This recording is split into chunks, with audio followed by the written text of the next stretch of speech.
Happy to introduce our eminent Professor Dr. M. Sridharan, Associate Dean Research and Professor School of Electrical and Electronic Engineering, Sastra University. He completed his PhD in 2003 at Bardhan University, Coimbatore, and Korea Advanced Institute of Science and Technology. He received fundings from various sources like MHRD, DAE, DRDO, and DST. He has published more than 110 journals from international and national level, and he's published more than 96 national and international conferences. With this short note, I hand over the session to Sridharan sir. Over to you, sir. Yes, sir. Sir, thank you very much, sir. Good afternoon, dear colleagues. Welcome to the second session. And I know that it's a Tuesday afternoon after lunch session. So I'll try to cover up all the things between 40 and 45 minutes. And we can have about 10-15 minutes for discussions.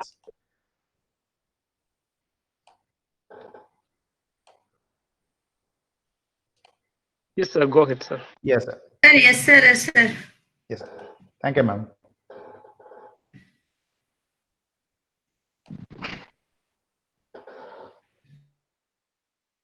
This is what we are going to see today. So this is actually the NAAC criterion 3, research, consultancy, and extension.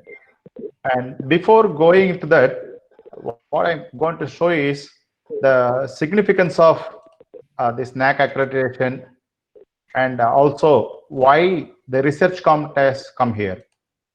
So for that, I'm just going into this. Just a moment.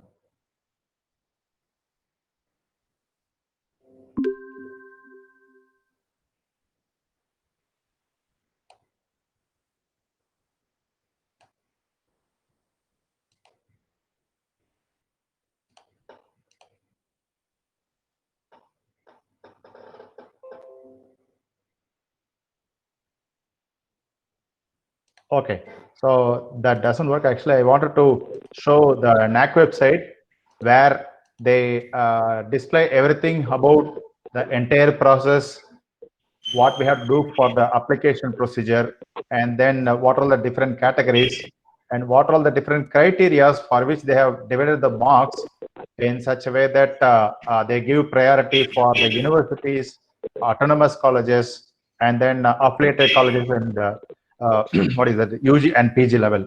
So they gave about 100 marks for the research component here in the criteria 3. So I'm just going to describe about the things about autonomous colleges and affiliated colleges.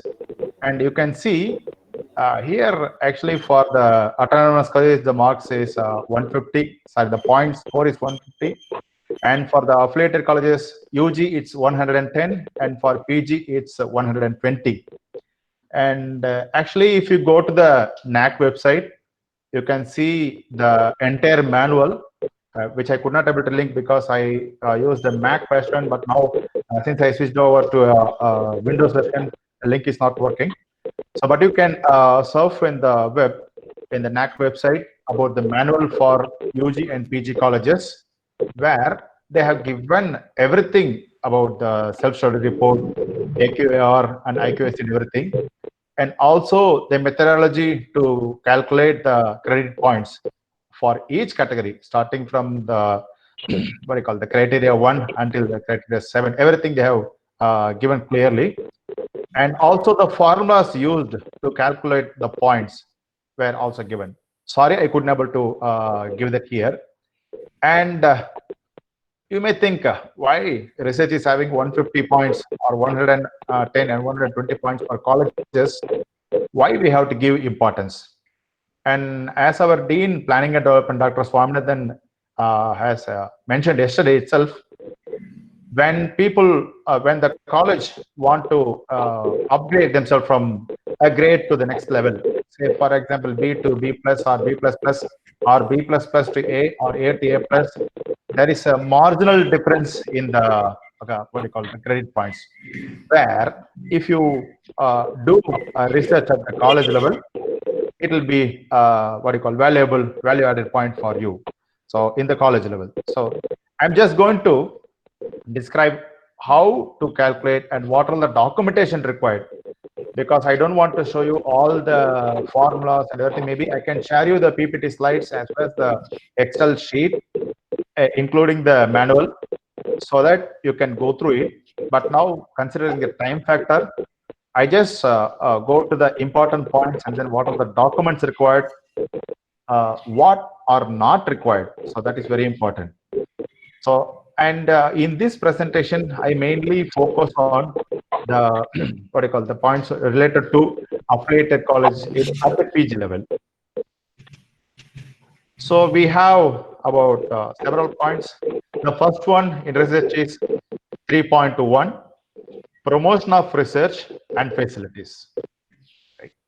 So earlier, research was carried out only in the national laboratories like CSIR and other places only.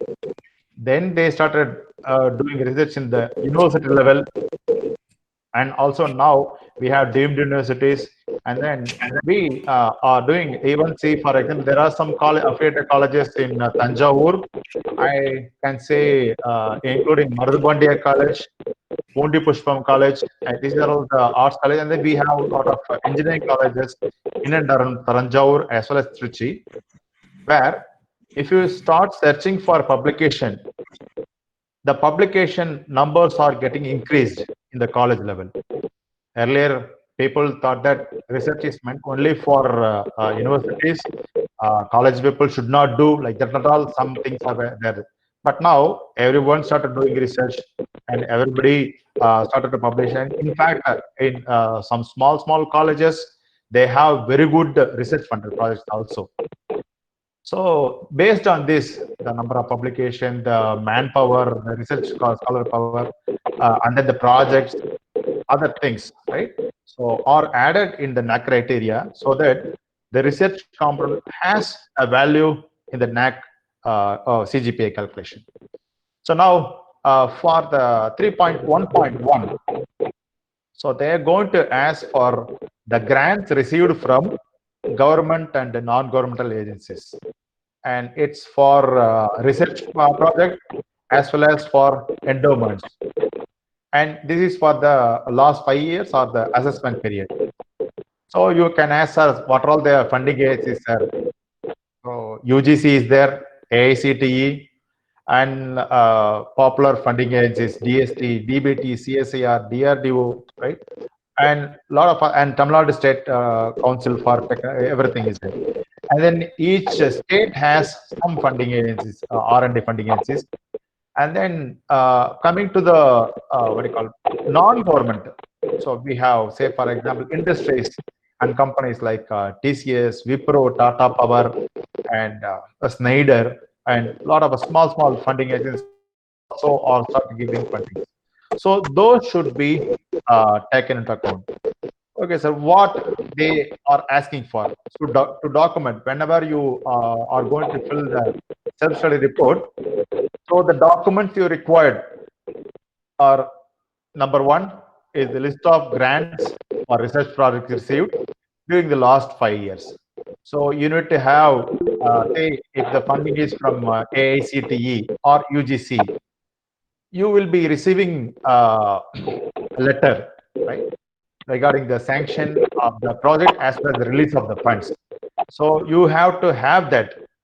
And say, for example, if it is from DRDO, DBT, so you'll be having the sanction letter. So that copy should be there. And then the principal investigator, if it is a department, which department, and how much is the cost, duration of the project, and start date, end date. And then the e-copy should be uploaded. So there you have to have a link for uploading that scanned copy of the project sanction order, and then you have to upload that. And then they have, now you can see they have clearly mentioned that the sanction letter from the grants for the funding agency is mandatory. And sir, you may ask now, sir, we are taking a period of the last 5 years, say for example 2015 to 2020. There is a project sanctioned in 2014 and 2000 it ran up to 2017. So can I consider that? Yes, you can, but only the 2 years where the 2015-16. So that 2 years, only the 2 years you have to take the money. So you should not use the, if the funding is there for 30 lakhs for 3 years, you should not mention all the 30 lakhs. You can anyway mention the letter, and for the fund calculation you have to mention only the money which is pertained to that particular period. And then they have also clearly mentioned that the duration of the grant period to be aligned with the assessment period. Okay, so it should not be, say for example, if the fund you are going to apply now and the funding you got a sanction letter now and the funding is yet to be released, you can mention that, but they will not be taking that for calculation, because then when they go for the verification process, they'll be clearly removing that from their calculation. And what not to be considered? Sir, there are some institutes where they have their internal funding. Say in our institute, we have TR Rajagopalam Fund, and then we have Research and Modernization Fund, where the faculty or faculty team will be awarded a project. So that money should not be considered here. Anyway, we can use that money for the research initiative funding, which is not there in the for the colleges, but for the university level we have. So one should not, the the institute should not use their own trust money or sister institution grant. So that should not be used. And then say for example, grant-ins from equipments, okay, software, skill development centers will not be considered. So this should not be, two things should not be included. So this is the points containing pertaining to 3.1.1. Then coming to the manpower. Right? So I can say it's not a manpower, it's an intellectual power, research power. So it's a percentage of teachers recognized as research guides in the last completed academic year. So again, here also the e-copies of the letter from the university indicating the name of the guide, or if he or she is a co-guide, that letter should be there. And then the data pertaining to only teachers of the institution in the last completed academic year. So if sir, now I have applied for a guideship, I'm yet to receive the letter, so that should not be there. Or if a faculty who has who had been working in the institute for, say for example, 3 to 5 years during the assessment period, then he or she has moved to another institute, so then also it's better not to include, because when they go for the verification, sometimes they may ask whether the particular person is still there in the, so we normally don't include them. And then specific instructions. So teachers recognized as guides during the last completed academic year should be considered. So if, say for example, if the data is very big, so I think this will not be a big issue at the college level, but still there are some colleges where they have big data. So if the data is really large, so they will be taking care at the digital verification and validation process. So, and then the 3.1.3. So now, how many departments are doing research work? So the point is clearly mentioning here that percentage of departments having research projects funded by government and non-government. Earlier in the 3.1.1, you have to give the government funded projects and the non-government funded projects separately. And here you can add them. So the percentage of departments, say for example, if you have in the engineering colleges, mechanical engineering, civil engineering, electrical engineering, and computer science. Say, for example, if department, out of these 4, I'm just saying, and science and mathematics, out of these 5, if 4 departments are having funded projects, then the percentage is 75. So it's not about which department has the more.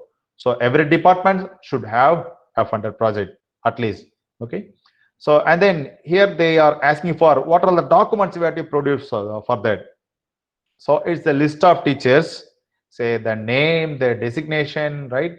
And then the affiliation, which department or school, right? In some colleges, they have some kind of school or some other names. So the affiliation of them, and then the title of the funded projects, and how much is the grant and duration of the project, and then which funding agency.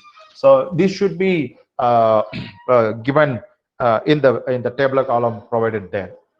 And then so specific instructions, right? So grantings from the in the form of equipments, if somebody has given some equipment or software or skill development program, that should not be considered. And then now, as I mentioned to you earlier, whatever data you have provided in 3.1.1 regarding the government and non-government project, this should match. So there should not be any discrepancy between the 3.1.3 and 3.1.1. Okay. And then here also they have given what not to be included or what not to be considered. So it's the grants given by your own trust and grants by the sister institution should not be considered. And again, the grant in the form of equipment, software, skill development, and this should not be considered for this. And now, yes, madam, sir. Yes, sir. The skill development, for example, it will not come under research, but research can it not be accounted under extension? Definitely, varum, sir. Yes, it is. It will not come under research, but it will come under extension activities. Definitely. Even I'm going to mention here in the same slide, I'm going to show you at the end of this slide. You have a separate point for that. So actually, resource for the next point is resource for mobilization of research.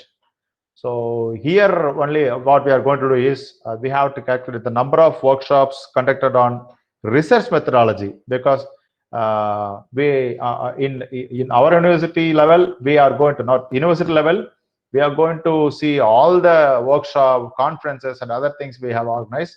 But at the college level, so the autonomous colleges and UG and PG affiliated colleges, they look for the number of workshops conducted on research methodology and IPR, intellectual property rights, and entrepreneurship, right, during the last 5 years. So for this, the documents required are detailed report of each program, because for example, if it's a workshop, so we'll be having everything. So the what you call, when the workshop was organized, and who are all the participants, who are all the resource persons, right, and what are all the topics they have delivered. So everything, and if there is a photo or video, right, if you and the brochure for the same, say all the workshop proceedings, right. So the photograph should be geotagged. So they are asking, so where, when, everything that should be geotagged, and you have to give appropriate caption for the photo, and then title of the workshop should be clearly provided, duration and everything. And also when you are giving this the details of the resource persons, the name, their designation, affiliation, right, and then some small paragraph of kind of a brief bio about them, and what topic they have delivered, the title and the abstract. It will be better, so the link should be given there. So for everything, earlier we used to submit everything in the form of hard copy, but now since we are doing everything on, it's not only now, even before also they were doing. So the online link, the link what you are providing should contain all these things. So the next one, and what you should consider, the activities which only with a bearing on research methodology, intellectual property rights and entrepreneurship should be considered. So it should not be a workshop on some other thing. So, and you cannot say, if you would have trained about a workshop on electrical engineering or some other specific topics, but if the topic, the conference topic should be methodology, research methodology and intellectual property. So you have to be very careful when you are mentioning this in the application. And say for example, you would have the institution would have conducted several other workshops or seminar kind of things. So which comes under the point 1.2.2 not to be considered. So the 1.2.2 is nothing but the number of add-on certificate programs offered during the last 5 years. So this should not be considered. So I'm going to the next important things. So now we have seen the facilities and then the intellectual tanks, the professors, the research guideship power, and then the workshop organized. And now we are going to the real part, actually the research scholars, right? So the number of PhDs registered per eligible teacher during the last 5 years. So in the manual, you can see the formula, how many number of students and how to arrive at the point, what do you call it, grade point for that. So the total number of research scholars at the institute in the particular period divided by the number of research guides. So you have to have the list of faculties along with their name of the research scholars during the assessment period. So the name of the guide, the name of the research scholars, and if possible the register number when the data presentation happens. You have that in your verification portal. But for the application process, they need the name of the student and the name of the guide and then the year of registration, sometimes the year and month. And for example, the guideship, right? Say for example, sir, there is a scholar registered in 2017, but he has been moved to another guide. So there will be a lot of combinations will come here. So the guide should be having the guideship during the assessment period. So sometimes there will be some students changing from one guide to another guide, right? Or the student will be working with the faculty, but the faculty would have received his guideship only after a particular period. So the period should match. So say for example, if the student has registered in 2017, at that point of time, the guide should have the the valid guideship at that period. So and then what documents is required for the PhD scholar. So the registration of the research scholar indicating the guide's name from the university. And say for example, if you are affiliated college, make sure that you get you'll be getting the appropriate the appointment letter or the registration confirmation certificate from the university. So document it both in the form of a hard copy as well as the soft copy, because the soft copies has to be uploaded.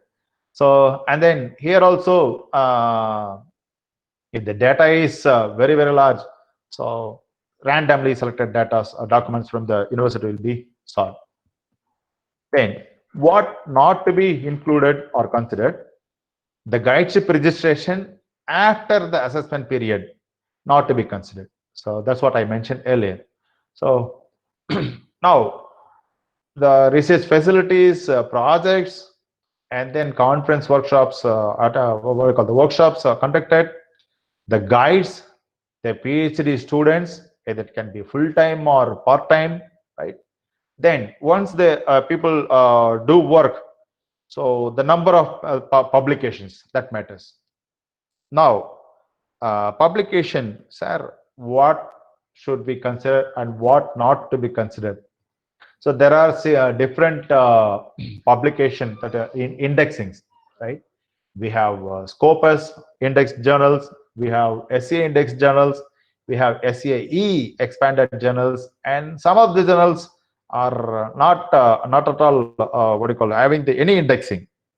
So I think when people started initially on publications, they just published in some journals where they can publish quickly.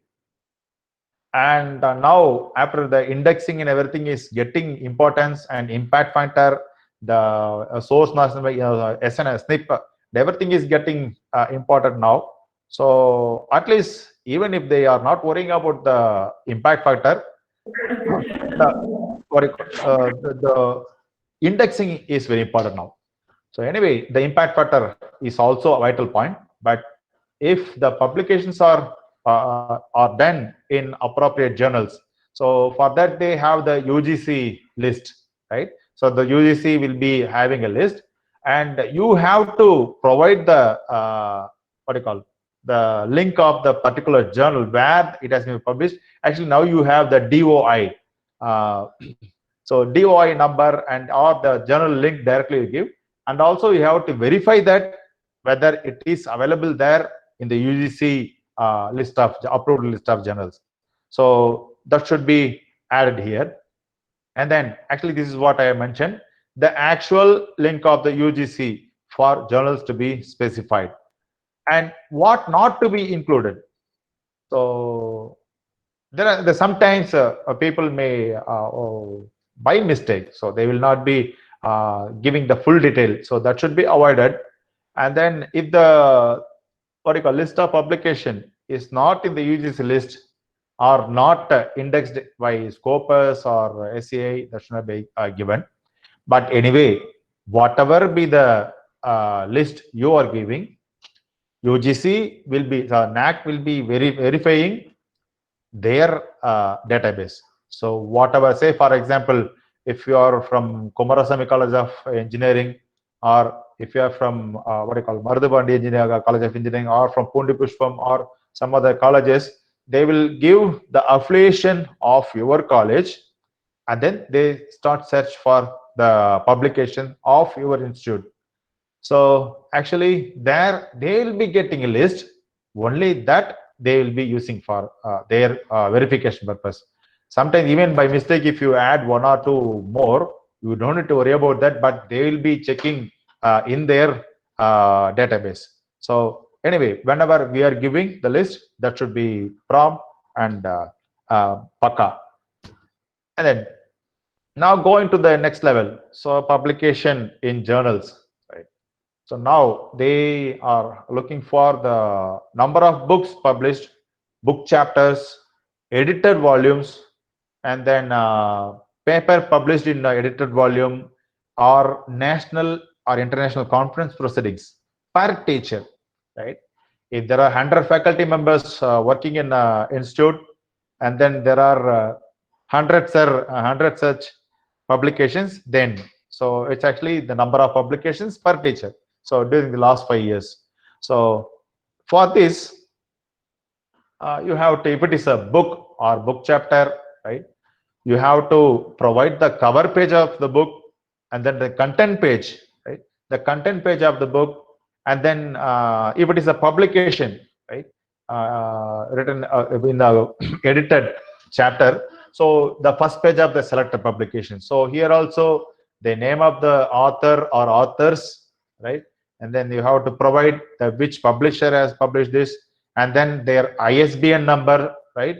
So ISSN or ISBN, if it is a book or something, you have to provide the ISBN or ISSN number, and then the cover page, and then the content page, the first page. So this has to be scanned, and then you have to provide the link also. So now the digital verification process, when you provide the link, that should be they should be accessing everything and then checking all the documents submitted by us before they visit the institute in later stage, right?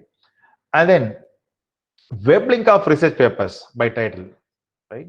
So if it is web link, I think normally all the journals have their web page, and then the web link where if they click, they have to get the details about the publication, right? And then they have specifically mentioned, if it is a book, you have to give the ISBN number, then only it would be considered. And then the details of the selected publication will be sought during the digital verification and validation process. And if they are having any queries, they will be interacting with you for getting the clarification from you, right? And then what not to be repeated. So the publication claimed under 3.3.2, say I have said that it's a journal publication, no, 3.3.2. So that should not be repeated or included in this material, because this 3.3.3 is specifically for books chapter, edited volumes, and then conference proceedings. So now actually the IEEE conference proceedings, or wherever the conference proceeding is published with a valid ISBN number, you can include that here. So I think in many of the colleges, the number of conference proceedings is higher. As of now, the number of conference proceedings publication is higher than the number of publications in the journals, SCA or Scopus Index Journal. So you have to utilize these publications in the proceedings perfectly, so that you will be getting credited for what the research is going on at your college, right? Then coming to the awards, you started doing research, you have conducted the workshops, you have faculty power to guide students, and you have very good students to do research both full-time and part-time, and you have published in SCA or Scopus Index Journal or UGC list of journals, and you have wonderful publications in what do you call it, conference proceedings, or you have superb book chapters, edited volumes, and everything. And now when institute start doing this, automatically awards will come, right? So now the number of awards and recognitions received for extension activities. Now, Badri sir, your point has come. The number of awards and recognitions received for the extension activities from government and non-government recognized bodies during the last 5 years. Sir, is it the conventional extension activity? You have a separate point for that. Say for example, I have to say a couple of points about what you can include here. So there is a faculty in our institute who developed a kind of imaging technique, right, for calculating the number of persons by counting their heads, and then the movement of a particular person using image processing methods, which has been used in what do you call that Mahamagam at in Kumbakonam, and then in Tiruvannamalai, Deepam, and then Palani Panguni Vitravam, and then Tiruchendur Surasamharam. So wherever the crowd is there, it is very difficult to count the number of persons. So that image processing tool was used. It is being used for several other purposes. And recently also he started the particular faculty is using that for studying the social distancing. If there is a big crowd in a city or in a marketplace, so that software, if they have the fixed cameras at particular spots, so that camera is going to provide them the image, and then this software is going to say whether the people are moving at with social distancing, or they are at risky things. So these kind of things. And also there is another faculty. I think it happened before 6 years. It is before 8 years. One small kid. So I think they said, but I think in all is a Tanaga Patririum Kurande, burning kid. So normally it happens when some kind of what you call flammable gases are being emitted from our body, and the team from our university, they proved that it is not because of any emission from the kid's body, right? So, and not only like this, for other things also, you use what all the research you do at your college or institute, which has some kind of extension activities. It's not the simple extension activities, the research-based extension activities. So if you have any kind of ECAP with the award letters, say it can be from your panchayat also. It can be from a city, say if it is a Trichy Corporation or any other thing. So they can provide you the certificate for the research work, which help for the social things. And any other supporting document in relevant to that metric will be highly decided, right? So it's not, I think they have clearly mentioned here for the 3.4.2, these awards are not simply for the institution, and the awards are to the institution, right? Say, for example, if I have done a work, right, personally, and if I have a letter, so that will not be considered. But if the letter is for the institute, so that will be used. So that has a credit. And not to be considered, they have given again the awards to the individuals should not be considered, and awards received other than the exchange activities are not to be considered. And then for such kind of activities, if the award is from the own trust or institution, it should not be considered. And then if the awards of local in nature, such as urban local bodies, okay, so sorry, I have earlier mentioned panchayat. I think it should be from the corporation and it should be from the district offices. So if the letter is from the district, even though if it is from panchayat, so if it is forwarded to the district higher official and if you get the letter, that will be considered. If it is directly from the urban or local bodies, so it should be, it will not be considered, but this can be get through the what you call district officials. And then now comes the conventional extension and outreach programs conducted by the institutions through NSS, NCC, Red Cross, YRC, everything during the last 5 years, which includes the programs such as Swachh Bharat, AIDS awareness, gender issues, etc. And are those organized in collaboration with industry and community and NGOs. So again, this is the conventional extension activities. Say NSS, NCC, I think Red Cross, and most of the colleges will be having that. So you will be getting a point here also. And then for all the activities, geotagged photographs and any other supporting documents, right, should with a proper caption should be there. And say, for example, the number of students involved, right? With the, say, for example, if your college, so better the name of the candidate, the registered number, and then the department, and then where what do you call the activity has been happened, and then the collaborating ASC, right? So everything should be mentioned. And say to prove this, now we have newspaper. So the supplement will be the newspaper reports. And sir, what should not be considered, sir?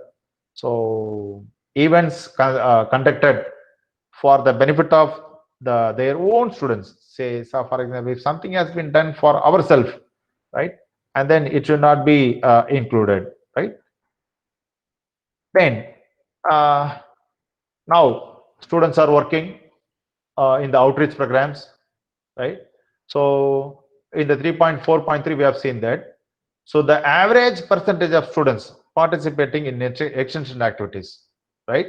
So during the last 5 years or during the assessment period, right? Again, for this, the documents required or the detailed report for each program, extension and outreach program to be made available with specific mention about the number of students, right?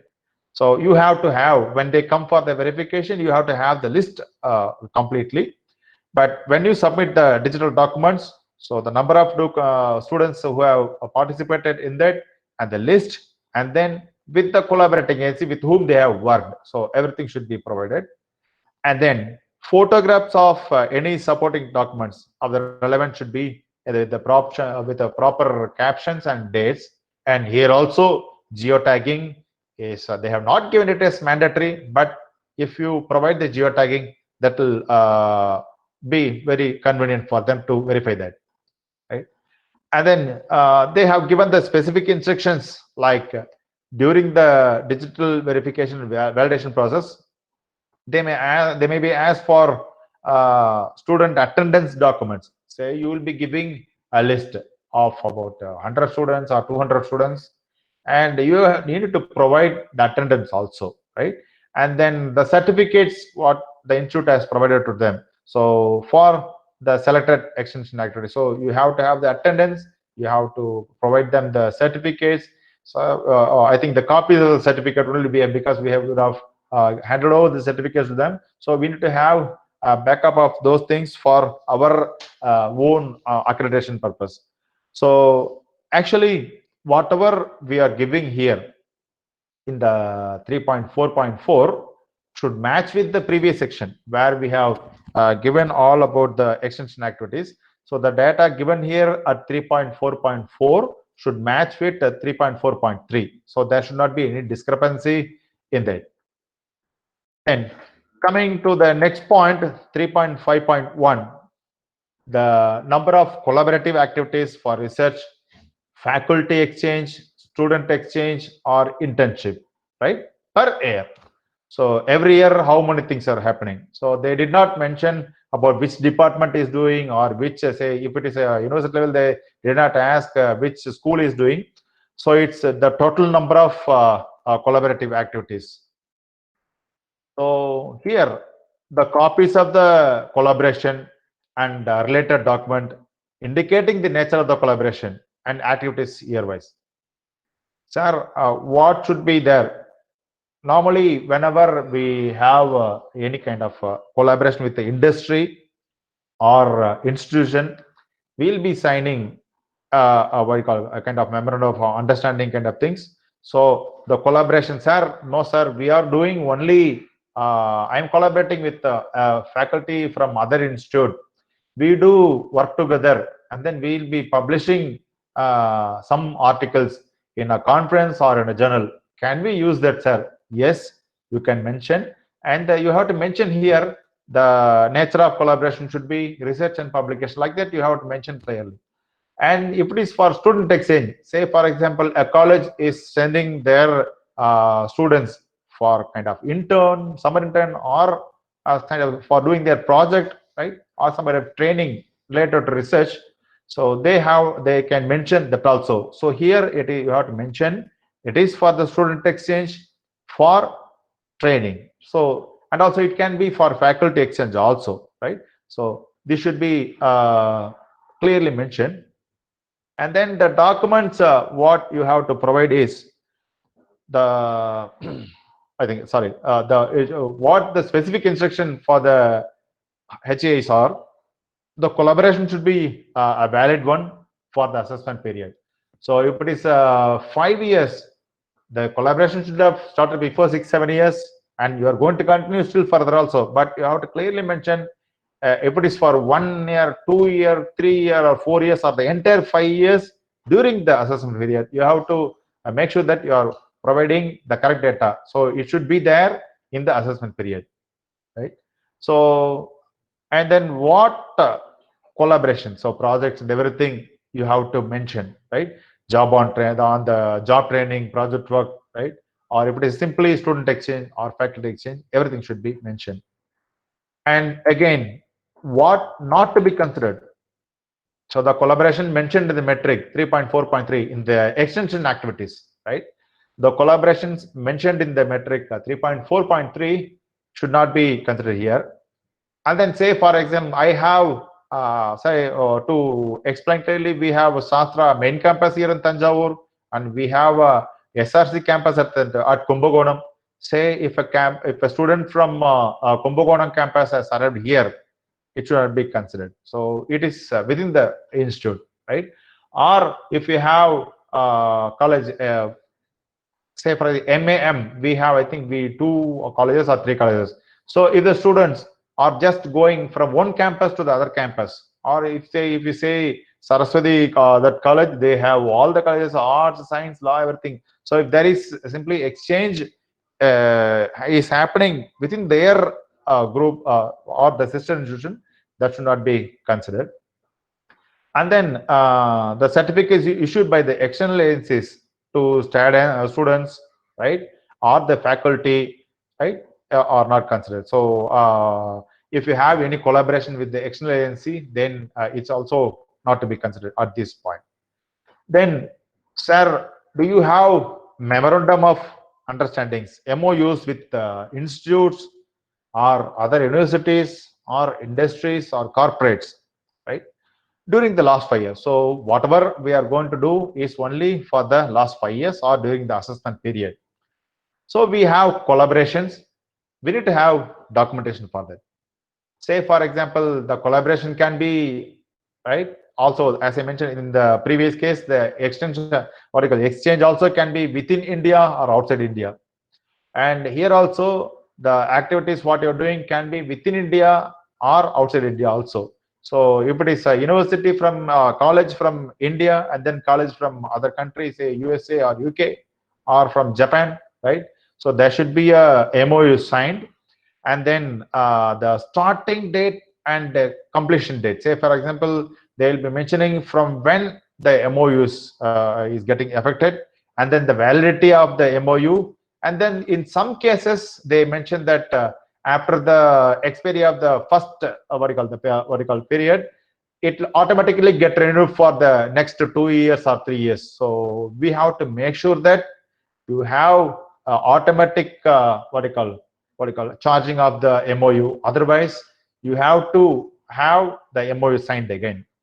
So we have to make sure that the MOU is signed by both the parties, and it should be a valid one. And then e-copy of the letters showing MOU with other institutions. So for all the MOU, you have to supply the soft copy for verification, right? And sir, we have a MOU with a company XYZ, but there is no activity happened in the last assessment period. Can we include? No, we should not include.